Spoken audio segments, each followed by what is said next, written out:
Vande Mataram dear students. आज हम देखने वाले हैं chapter number 9 doctor Vikram Sarabhai.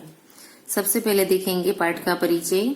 इस पाठ में भारत के महान वैज्ञानिक डॉक्टर विक्रम साराभाई के जीवन और उपलब्धियों के बारे में बताया गया है। यानी ये चैप्टर किसके बारे में है? डॉक्टर विक्रम साराभाई के बारे में है। और इसके अंदर डॉक्टर विक्रम साराभाई के जीवन और उन्होंने जो जो उपलब्धियां प्राप्त की है उसके बारे में बताया गया है। अब देखेंगे पाठ का उद्देश्य।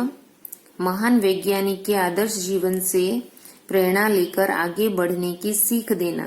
पाठ का उद्देश्य क्या है? ये पाठ यहाँ पे रखने का उद्देश्य क्या है कि आप लोगों के अंदर महान वैज्ञानिक ये जो डॉक्टर विक्रम साराभाई थे उनके जीवन से आप लोगों को आदर्श जीवन की प्रेरणा मिले और आगे बढ़ने की आप लोगों को सीख मिले। अब हम देखेंगे चैप्टर को। भारत के विकास में अनेक वैज्ञानिकों का महत्वपूर्ण योगदान रहा है। इनमें से एक महत्वपूर्ण नाम है डॉक्टर विक्रम साराभाई। क्या बताया है कि भारत का जो भी विकास हुआ है, डेवलपमेंट हुआ है, उसके अंदर उसके साइंटिस्टों के अंदर बहुत सारे वैज्ञानिकों का योगदान रहा है। उसके अंदर एक महत्वपूर्ण इम्पोर्टेंट नाम क्या है? डॉक्टर विक्रम साराभाई का भी है। साराभाई एक महान वैज्ञानिक होने के साथ साथ समाज सेवी भी थे। क्या बताया गया है कि साराभाई ओनली एक अच्छे साइंटिस्ट नहीं पर साथ साथ में वो समाज सेवी थे। समाज सेवी का अर्थ होता है समाज की सेवा करने वाला, सोशल वर्कर। वे भारतीय अंतरिक्ष कार्यक्रम के जनक माने जाते हैं। जनक का अर्थ होता है पिता, तात या फिर जन्मदाता। तो डॉक्टर विक्रम साराभाई को अंतरिक्ष कार्यक्रम का जनक यानी पिता माना जाता है। यानी उनके द्वारा भारतीय अंतरिक्ष का कार्यक्रम शुरू हुआ था। डॉक्टर विक्रम साराभाई का जन्म 12 अगस्त 1919 को गुजरात राज्य के अहमदाबाद शहर के एक समृद्ध परिवार में हुआ था। कहाँ पे हुआ था उनका जन्म? अहमदाबाद के अंदर एक समृद्ध परिवार में, और 12 अगस्त 1919 में गुजरात में हुआ था। पिता श्री अंबालाल साराभाई के निर्देशन में घर पर ही निर्मित स्कूल में इनकी प्रारंभिक शिक्षा हुई। उनके पिता का नाम क्या बताया है? अंबालाल साराभाई। और उनकी शिक्षा कहाँ पे हुई? घर पर ही बनी हुई स्कूल के अंदर, घर के अंदर ही बनी हुई स्कूल के अंदर उनकी प्रारंभिक शिक्षा। प्रारंभिक शिक्षा का मतलब होता है शुरुआती शिक्षा, प्राइमरी एजुकेशन। वो उनका घर पर ही हुआ। और किसके निर्देशन पे? उनके पिताजी के निर्देशन का अर्थ होता है देखरेख या फिर दिशा निर्देश, जिसको इंग्लिश में कहा जाता है गाइडेंस। यानी उसके पिताजी के गाइडेंस पर ही उनकी प्रारंभिक की शिक्षा घर पर ही हुई। अंबालाल साराभाई के घर पर महात्मा गांधी, सीवी रामन, गुरुदेव, रविंद्रनाथ टैगोर जैसे महापुरुषों का आना जाना लगा रहता था।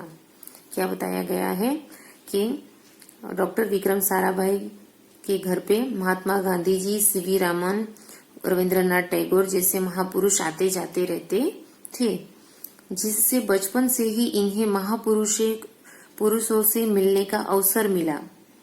यानी वो छोटे थे तब से ही उनके घर पे गांधी जी, रविंद्रनाथ टैगोर, सीवी रामन जैसे महान लोग आते जाते रहते थे। इसलिए उनको बचपन से ही ऐसे महापुरुषों से मिलने का अवसर यानी मौका, अपॉर्चुनिटी मिलती रही। आगे चलकर इसका प्रभाव डॉक्टर साराभाई के व्यक्तित्व पर पड़ा। बचपन से ही वो उन लोगों के टच में रहे थे, इसलिए उनकी जो व्यक्तित्व था, उनकी जो पर्सनालिटी थी, उसके अंदर उसका प्रभाव, उन लोगों का असर रहा। हाई स्कूल की शिक्षा उत्तीर्ण करने के बाद उन्होंने गुजरात कॉलेज अहमदाबाद में इंटरमीडिएट ऑफ साइंस की पढ़ाई पूरी की। क्या बता रहे हैं कि हाई स्कूल की प्राथमिक शिक्षा तो उन्होंने घर पे ली, फिर हाई स्कूल की परीक्षा में पास होने के बाद उन्होंने गुजरात कॉलेज, अहमदाबाद के अंदर आया हुआ है गुजरात कॉलेज, वहां से उन्हें इंटरमीडिएट ऑफ साइंस की पढ़ाई वहां पे पूरी की। और 1937 में उच्च शिक्षा के लिए इंग्लैंड चले गए। आगे की पढ़ाई के लिए वो 1937 के अंदर इंग्लैंड गए। वहां उन्होंने कैम्ब्रिज में सेंट जॉन्स कॉलेज में प्रवेश लिया। इंग्लैंड के अंदर उन्होंने कैम्ब्रिज के अंदर सेंट जॉन्स कॉलेज के अंदर एडमिशन लिया। 1939 ईस्वी सन में केवल 20 वर्ष की आयु में प्राकृतिक विज्ञान के ट्राइपोस की परीक्षा उत्तीर्ण की। क्या बताया गया है कि 1939 में अंदर केवल वो 20 वर्ष के थे, 20 ईयर की उनकी एज के अंदर उन्होंने प्राकृतिक विज्ञान के अंदर ट्राइपोस की परीक्षा को क्या किया, उन्होंने पास किया। द्वितीय विश्व युद्ध शुरू होने पर डॉक्टर साराभाई भारत लौट आए, यानी कि उनकी जो पढ़ाई वहां पे चल रही थी तो पढ़ाई वो वहां पे छोड़कर भी भारत लौट आ गए। कब आ गए? द्वितीय विश्व युद्ध शुरू होने वाला था तब। Indian institute of science Bengaluru में नोबेल पुरस्कार विजेता चंद्रशेखर वेंकटरमन के निर्देशन में लगभग पांच वर्षों तक अंतरिक्ष किरणों पर शोध कार्य किया। वहां से आने के बाद उन्होंने क्या किया? Indian institute of science, okay, उसके अंदर बेंगलुरु के अंदर उन्होंने नोबेल पुरस्कार विजेता चंद्रशेखर वेंकटरमन वो नोबेल पुरस्कार के विजेता थे। विजेता का अर्थ होता है जीतने वाले थे। उनके निर्देशन के अंदर, यानी कि उनकी देखरेख के अंदर उन्होंने 5 वर्षों तक अंतरिक्ष किरणों पर शोध कार्य किया। यानी शोध कार्य का अर्थ होता है तथ्यों को जानने के लिए कि किसी विषय पर किए जाने वाले खोज का काम, उसको कहा जाता है शोध कार्य। तो ऐसा उन्होंने शोध कार्य किया। 1945 में ईस्वी सन में वे फिर कैम्ब्रिज चले गए। वापस वो विश्व युद्ध का सारा वातावरण खत्म हो गया तो वापस वो 5 साल के बाद वापस वो कैम्ब्रिज चले गए।